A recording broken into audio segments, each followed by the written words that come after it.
두 가지 점을 좀 제안을 드리고자 합니다. 최근 민주당에서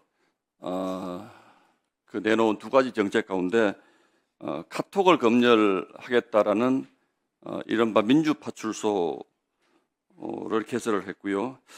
물론 우리가 가짜 뉴스에 대해서는 엄단하고 엄정히 대처해야 되는 것은 맞습니다. 그러나 지금 카톡이라고 하는 것은 4천만 명의 우리 국민들이 쓰고 있는 것입니다.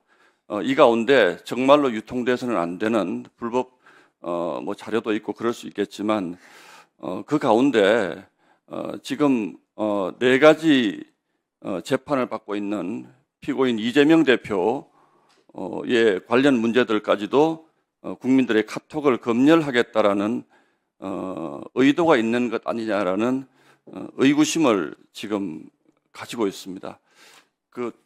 발언할 때 잠깐만 계시고요. 두 번째는 여론조사 관련해서 최근에 민주당이 여론조사 기관을 방문을 하고 또 여론조사가 불공정하다라는 말씀들을 많이 하시는 것 같아요. 그런데 경우에 따라서는 그렇게 느끼실 수 있는 측면이 여야 모두에게 있을 수 있습니다. 저희도 지난 총선 과정에서 김어준 유튜버가 하는 여론조사의 공정성 문제에 대해서 굉장히 많은 의구심을 가졌고, 이런 여론조사가 있을 수 있느냐라는 의구심을 가졌던 바가 있습니다. 그러나 여론조사, 특히 언론사가 실시하는 여론조사에 대한 책임은 사실은 언론사가 가지고 있습니다. 설문의 방식이라든지 이런 모든 것들을 언론사가 사전에 개입을 할 수가 있고요. 실제로 그래서 여론조사를 얼마나 공정하게 관리해서 국민들을 여론을 호도하지 않느냐에 대한 책임은 사실 언론사가 더 크게 가지고 있는 것이 분명합니다. 그런데 특정 정당이 본인들에게 불리한 여론조사가 나왔다고 해서 여론조사 기관을 고발하고 또 여론조사 기관을 방문해서 항의하겠다는 뜻을 밝힌다면 이것은 그 자체로서 끝나지 않고 언론에 대한 탄압으로 이어질 가능성이 매우 높습니다.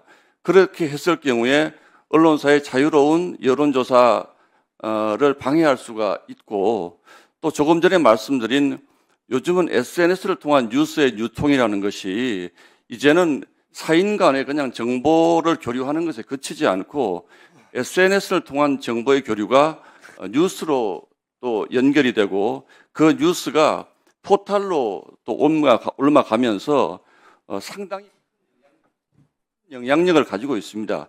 그렇기 때문에 SNS를 규제한다라든지 여론조사를 압박한다라든지 이런 것들은 민주주의를 굉장히 저해할 수가 있습니다. 그런 점에서 우리가 이 두 가지 점은 우리 위원회 차원에서도 우리가 언론을 저희가 담당하는 위원회이기 때문에 이 두 가지가 언론 자유에 굉장히 큰 침해가 될 수 있다는 부분을 저는 주장을 하고 이 부분에 대해서 우리가 언론 자유 수호를 위한 우리가 결의문을 채택할 필요가 있다. 이런 말씀을 드리겠습니다. 이상입니다.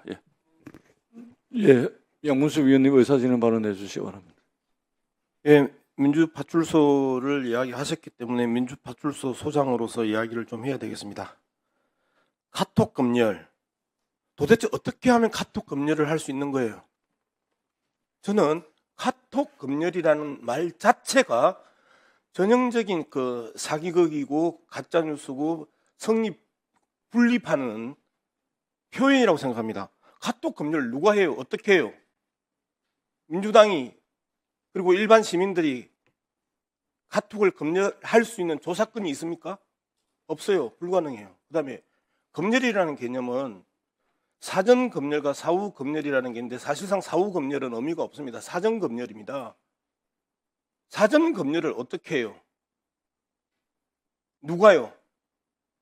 말도 대도 안 하는 이러한 카톡 검열이라는 말을 만들어서 뭔가 모든 국민들의 언론의 자유, 표현의 자유를 억압하는 것처럼 왜곡하고 국민을 속이고 있는 게 카톡 검열이라는 단어 자체에 고스란히 배어 있다라는 부분이고요.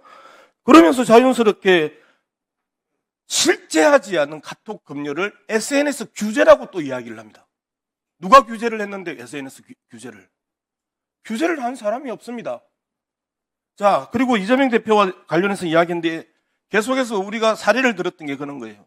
이재명 당대표가 소년원 출신이라고 하는 이야기를 계속 퍼뜨리는 것들을 우리가 예를 들었습니다. 가짜뉴스입니다. 이 가짜뉴스에 대해서 우리가 제보를 받고 그런 가짜뉴스를 퍼뜨린 언론이든 사람에 대해서 우리가 고발하겠다라고 하는 게 이게 카톡 검열이고 카톡 계엄령이고 이거 SNS 규제입니까? 이 부분에 대해서 명확하게 우리가 이야기를 하지 않을 수가 없다라는 부분 명확하게 이야기를 합니다. 제발 말도 되지 않는 거짓말들을 계속해서 늘어놓는 카톡 검열이든 카톡 계엄령이든 이러한 것들 현실적으로 불가능하고 당신들 보고 해봐라 라고 했었을 때 카톡 검열 어떻게 할 건데요?